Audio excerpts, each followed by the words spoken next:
रहे हैं। सीधे ले चलते हैं आपको सपा प्रमुख के प्रेस वार्ता में। मैं सभी प्रेस के साथियों का बहुत बहुत धन्यवाद देना चाहता हूं। चेक कर लो, ठीक है, वेट कर रहे हैं, ठीक, कोई बात नहीं।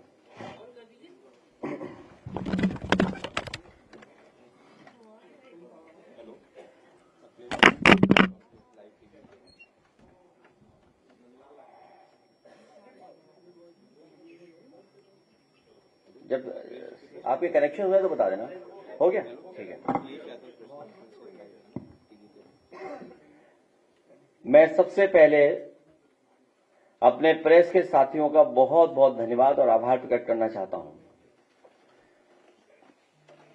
कि कम समय के अंदर आप सब लोगों से मुलाकात हो रही है। पिछली प्रेस कॉन्फ्रेंस में फॉर्म 7 को लेकर के हम लोगों ने कुछ सवाल उठाए थे और सरकार ने कुछ एजेंसीज हायर की हुई हैं जो प्रोफेशनल लोग हैं, उनके दिल्ली, लखनऊ, देश के अन्य जगह पर बैठे हुए हैं और उनके पास पूरा का पूरा डेटा वोटर लिस्ट का है और वोटर लिस्ट के माध्यम से वो आइडेंटिफाई करते हैं और उन बूथों को आइडेंटिफाई करते हैं जिसमें समाजवादी पार्टी चुनाव जीती है। वहीं पर फॉर्म 7 बाकायदा भर करके, प्रिंट कर करके भेजे जा रहे हैं और कई जगह हंगामा हुआ है। कई जगह की जानकारी हमारे प्रेस के माध्यम से, यूट्यूबर्स के माध्यम से और कई बहादुर पत्रकारों के माध्यम से हम लोगों को जानकारी मिली है। और जिस समय हम लोगों ने यहां से आपत्ति दी, शिकायतें की और जब अपील की यूट्यूबर्स से और पत्रकार साथियों से, तो बहुत सारे पत्रकार साथियों ने जिम्मेदारी निभाते हुए जमीन पर, ग्राउंड पे जाकर के क्या भारतीय जनता पार्टी चुनाव आयोग से मिलकर के गड़बड़ियां कर रही है, वो जनता तक पहुंचाने का काम किया। अभी तक तो एसआईआर के माध्यम से बिहार का चुनाव उन्होंने जीत लिया। एसआईआर की बड़ी भूमिका थी माहौल बिगाड़ने के लिए, दबाव बनाने के लिए, मनोबल गिराने के लिए। बिहार के चुनाव को जीत लिया भारतीय जनता पार्टी ने। वेस्ट बंगाल में भी यही कोशिश कर रहे हैं एसआईआर को लेकर के। वहां की सरकार लगातार और वहां की मुख्यमंत्री लगातार इस बात को कह रहे हैं कि चुनाव आयोग भारतीय जनता पार्टी का आयोग बन गया है और उन्हें मजबूरी में भारतीय जनता पार्टी के काली करतूतों के खिलाफ काला कोट पहनना पड़ा और सुप्रीम कोर्ट में खड़ा होना पड़ा कि किस तरीके से भेदभाव, किस तरीके से election commission Bharatiya Janata party का सहयोगी दल बन गया। और यहां तक पिछले बाई इलेक्शन में और इधर जो देखने को मिला है, लगता तो यह कि भारतीय जनता पार्टी का झंडा आयोग को लगा लेना चाहिए। जो फॉर्म 7 भरे गए, जिसमें 2 नामों को हम लोगों ने आइडेंटिफाई किया। वैसे तो बहुत सारे समाजवादी पार्टी को समय समय पर संगठन ने, हमारे पीडीएफ प्रहरी लोगों ने और जिम्मेदार नेता कार्यकर्ताओं ने हमें दिए फॉर्म, जो फॉर्म पहले से भरे हुए थे, बड़ी संख्या में फॉर्म। द्वापर और त्रेता के जो लोग हैं उनसे हमें बड़ी मदद मिल गई, दशरथ और नंदलाल। द्वापर, त्रेता, सनातनियों के खिलाफ दशरथ, उनकी बात सामने आ गई और आज हमारे साथ नंदलाल हैं। मुझे खुशी है कि बहादुर नंदलाल हमारे साथ खड़े हैं। जो नंदलाल हमारे साथ खड़े हैं, ये वही नंदलाल हैं जिनके भारतीय जनता पार्टी ने दस्तखत कराए थे फॉर्म 7 में। फॉर्म 7 जो इनका भरवाया था नंदलाल का फॉर्म 7, ये नंदलाल अंगूठा मारते हैं और भारतीय जनता पार्टी ने इनके दस्तखत किए हैं। सोचिए दस्तखत में कौन कौन सी धाराएं लगती है, अगर किसी के फर्जी दस्तखत कर दो आप, फोर्जरी 420। और पहले से चुनाव आयोग के नियम है, धारा 31, धारा 32, 31, 32, 31 भी आइए आदेश खड़े जाओ। ये नंदलाल हैं, मैं अगर नंदलाल से कहूं, क्योंकि मुझे 1 लाख रुपए इनाम देने थे आपको, आप इस प्राइज से वंचित रह गए, आप प्राइज ही नहीं मिला आपको।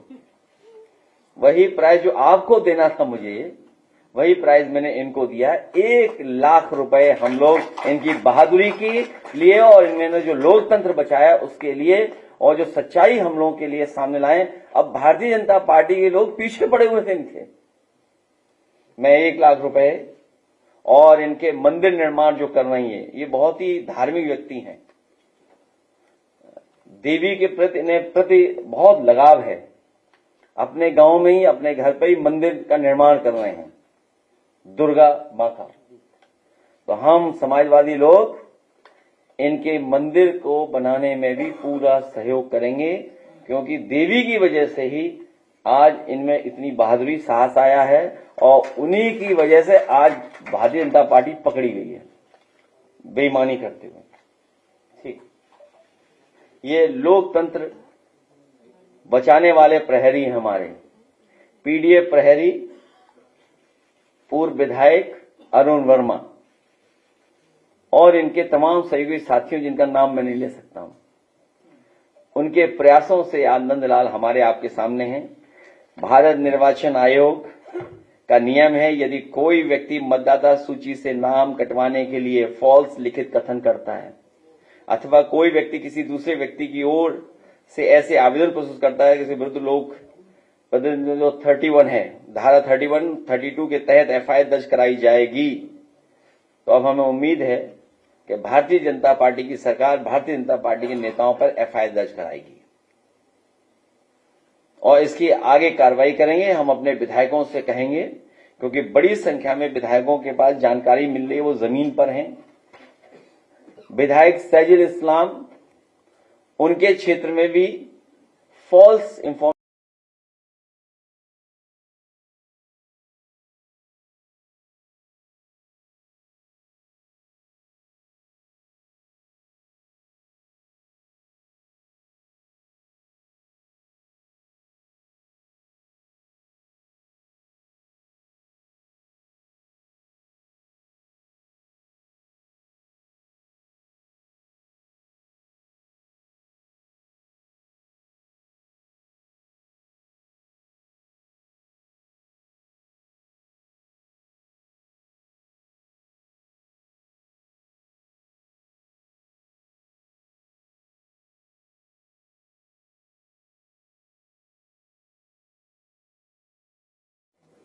ये सभी विधायकों से कहेंगे कि गिनती कराने के लिए एक व्यक्ति लाइए आप, और तारीख तय कर दी है 16। खड़े हो जाओ आप योगी जी से सुंदर हो, तब भी वोट काट दे रहे हैं योगी जी आपके। मैं एसडीएम को कह दिया जी, अगर किसी का वोट काटा आपने तो कमस्ती आपके आ जाएगी। आप बताइए, हमारे जो पार्टी के योगी हैं। हेलो, तो आप अपनी पत्नी के साथ आएंगे यहाँ, और जो दावत आपने नहीं दी है, हम सबको दावत दोगे आप। अध्यक्ष जी बताइए ना, ठीक है, दावत होगी, बैठिए पार्टी कार्यालय में 16 तारीख को वो दावत होगी हमारे विधायक जी रिजवी साहब की तरफ से। कौन था नाम? हालांकि रिजवी साहब बहुत कंजूस हैं। अब पूरी बात खोल दूं? हाँ ठीक है, नहीं होगा, खाना होगा उस दिन 16 तारीख को। हाँ, नंबर क्या था गाड़ी का? भेजो। तो पत्नी जब आएंगी तो उनकी तस्वीर अपने आप खींच देंगे वो। एक विधायक बताइए, रिजवी इतने सीनियर हमारे, इनकी पत्नी का भी वोट काट दिया, आया भी नहीं हो, कुछ कारण है। तो सोचिए, जब आप डिजिटल इंडिया की बात कर रहे हो, आप विकसित भारत की बात कर रहे हो, पूरा भारत का बजट आपने मल्टीनेशनल कंपनियां 5% लोगों के लिए बनाया हो, पूरा का पूरा अमेरिका को कैसे साथ देंगे, यूरोप को कैसे आगे कारोबार बढ़ाएंगे, या अन्य देशों में जो चीजें उनको उनके लिए बजट बना रहे हो आप। दिन भर आप डिजिटल इंडिया, दिन भर आप स्किल, दिन भर आप डिजिटल इंफ्रास्ट्रक्चर की बात करते हैं। उसके बाद जो आपने सिस्टम लगाया, जो व्यवस्था बनाई है, जो इलेक्शन कमीशन को कंपनियां हायर की हैं, किसका ऐप है, किसका सॉफ्टवेयर है, कौन मैपिंग कर रहा है, कौन अनमैपिंग कर रहा है, आखिरकार उनकी बैक ऑफिस कौन मदद कर रहा है। कोई तो है जो बैक ऑफिस में भारतीय जनता पार्टी के सारे पे काम कर रहा है। उसी के कारण तो फॉर्म 7 आ रहे हैं। इसलिए हमारी मांग है, जो हमारे नंदलाल जी हम लोग सामने ले आए, 16 को और लोग लेके आएंगे, फॉर्म 7 भरवाना बंद करे चुनाव आयोग को। क्योंकि जब आपने पूरी एक्सरसाइज कर ली है एसआईआर की, तो फॉर्म 7 तो बंद होना चाहिए, फॉर्म 6 होना चाहिए केवल। फॉर्म 7 की कार्रवाई तुरंत निरस्त करनी चाहिए उन्हें।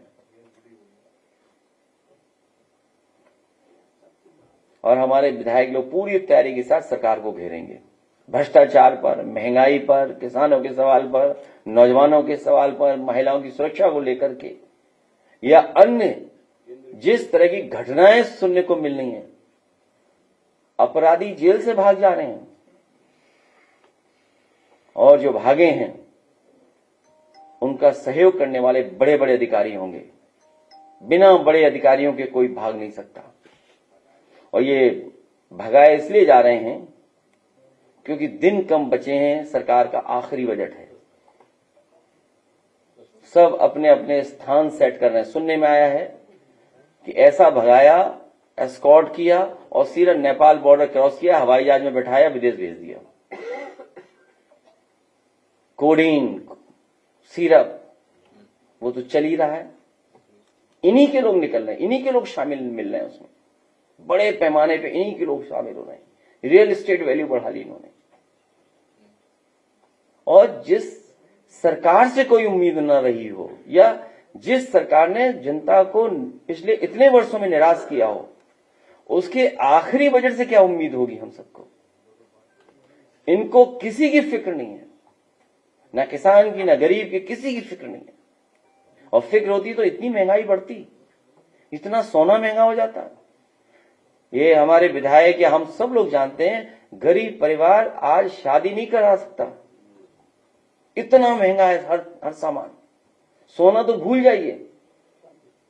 ये तो ऐसी स्थिति पैदा कर देंगे कि लोहे पर पीतल भी करोगे तब भी नहीं आप ले पाओगे।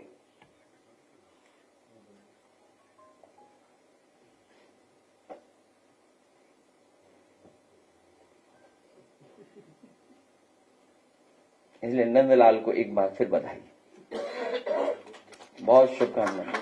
हम लोग पूरा साथ देंगे इनके साहस, इनकी बहादुरी, इनकी ईमानदारी के लिए। और किसी पत्रकार को अगर साइन कराना हो तो आके देख सकता है, फॉर्म है सामने, साइन करा ले। इनकी प्रताड़ना भी होगी है। सर, हम लोग जिलाधिकारी के सामने प्रस्तुत किए ना। अरे नहीं होगी, क्या टेंशन ले रहे हो आप टेंशन मत लो, आप बिल्कुल टेंशन मत लीजिए इस बात के लिए।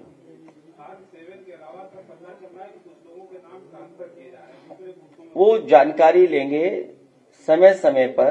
देखिए, बहुत मोटी मोटी बात है, भारतीय जनता पार्टी की हर काली करतूत पकड़ी जा रही है, हर बेईमानी पकड़ी जा रही है। आखिर सरकार ईमानदार क्यों नहीं है? आयोग ईमानदार क्यों नहीं है? आयोग की जिम्मेदारी बनती है कि निष्पक्ष और कॉन्स्टिट्यूशनल वैल्यूज को बचाएं। सिस्टम जितना ही स्ट्रेंथन करेंगे उतना ही डेमोक्रेसी स्ट्रेंथन होगी। अगर आप सिस्टम को खत्म करें, इसका मतलब लोकतंत्र को खत्म कर रहे हैं। जो जहां बैठा है उसकी जिम्मेदारी है कि सिस्टम को बेहतर करें, व्यवस्था को बेहतर करें। वो व्यवस्था बेहतर होगी तो हमारा लोकतंत्र और मजबूत होगा, लोकतंत्र के पास और भरोसा बढ़ेगा।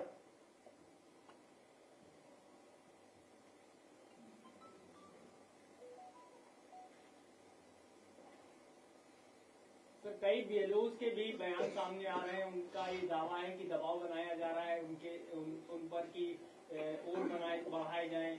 आपने भी शायद सोशल मीडिया पर जो वीडियो बयान जारी किया है। बहुत से बीएलओ की जान गई है, सरकार ने अभी भी मदद नहीं की। सरकार दबाव बना रही है, न ट्रेनिंग कराई, न कोई उनको सुविधा दी है, उनको परेशानी में डाल दिया है।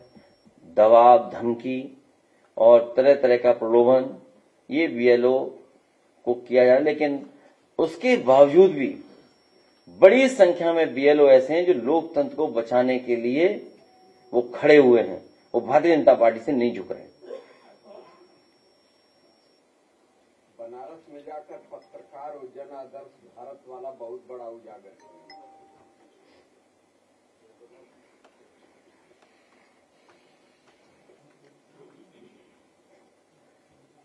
हमारे पत्रकार भाइयों, आप भी प्रहरी बन जाओ लोकतंत्र के। आपसे भी अपील है।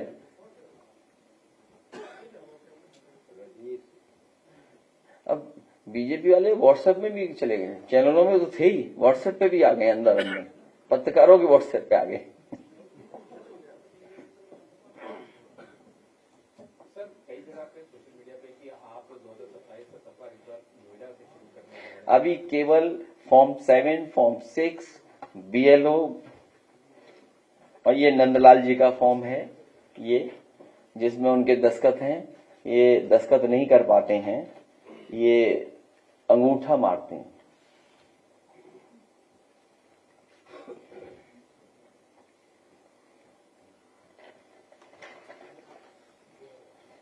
ठीक, धन्यवाद।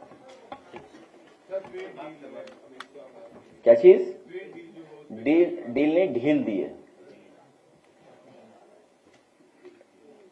ढील।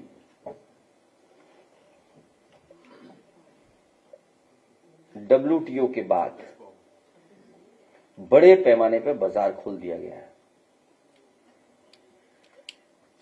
और बाजार खुलने के बाद सबसे ज्यादा एग्रीकल्चर सेक्टर, हमारे फार्मर्स, गरीब, इनके ऊपर संकट आने वाला है। एमएसएमईज कैसे कॉम्पिटिट करेंगे जब फाइनेंशियल इंस्टीट्यूशंस या रिसर्च, इनोवेशन और तमाम तरह का सहयोग जब सरकार नहीं कर पा रही है। सरकार जरूर कहती है कि एमएसएमईज हमारी इतनी हैं, लेकिन रजिस्टर्ड एमएसएमई क्यों नहीं है ज्यादा? और फिर आपसे सीधी सी गिनती की बात है, 0 बड़ा क्या 18, 0 बड़ा क्या 18?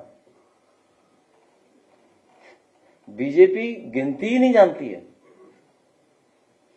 आप बताइए 18%, 0%, इसमें बड़ा क्या है? लाभ किसको होगा? आने वाली चीज पर, जाने वाली चीज पर। बीजेपी अभी भी 18 और 0 का पहाड़ा पढ़ा रही है जनता को। आप खुद सोचिए, 0 बड़ा कि 18?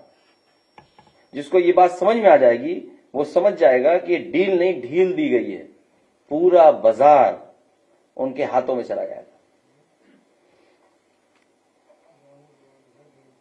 सर, कई बीएलओ के ऊपर तो नौकरी का भी खतरा मंडरा रहा है, तो वो परेशान। बीएलओ नौकरी बचाने के लिए कहीं भी अन्याय नहीं होने दे रहे हैं। वो मन ही मन लोकतंत्र को बचाना चाहते हैं और पूरी जिम्मेदारी से बड़ी संख्या में बीएलओ मदद कर रहे हैं, क्योंकि उनकी नौकरी का खतरा उनके ऊपर मंडरा रहा है। अंतोगत्वा नौकरी किसकी जाएगी? बड़े अधिकारी बच जाएंगे, बीएलओ की नौकरी ले लेंगे। इसलिए बीएलओ अपनी नौकरी बचाने के लिए लोकतंत्र को खत्म नहीं होने देंगे। आपकी डील में मिल्क प्रोडक्ट्स की भी काफी वक्त से आपने मुद्दे को उठाया था कि जो वो, लेकिन आप कह रहे हैं कि एग्रीकल्चर और डेयरी को इससे कोई इम्पैक्ट नहीं पड़ेगा। जो आप सुना है एनिमल फीड आ रहा है। एनिमल फीड किसके लिए आ रहा है? एनिमल फीड के लिए रास्ता खोल दिया आपने। हमारा जितना भी बाजार में खाने का तेल इस्तेमाल हो रहा है, सोयाबीन आएगा। और लास्ट में सुना है कि अभी पूरा डिस्क्लोज नहीं हो पा रहा है, अभी और जानकारी हासिल होगी, अन्य में भी कुछ चीजें शामिल होंगी, अन्य आदि, इसमें कौन कौन से सामान आएंगे।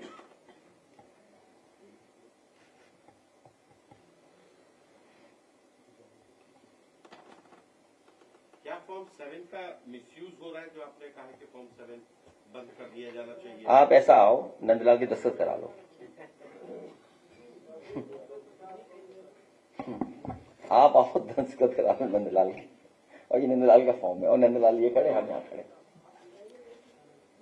जानबूझ करके मुस्लिम मतदाताओं का वोट काटना।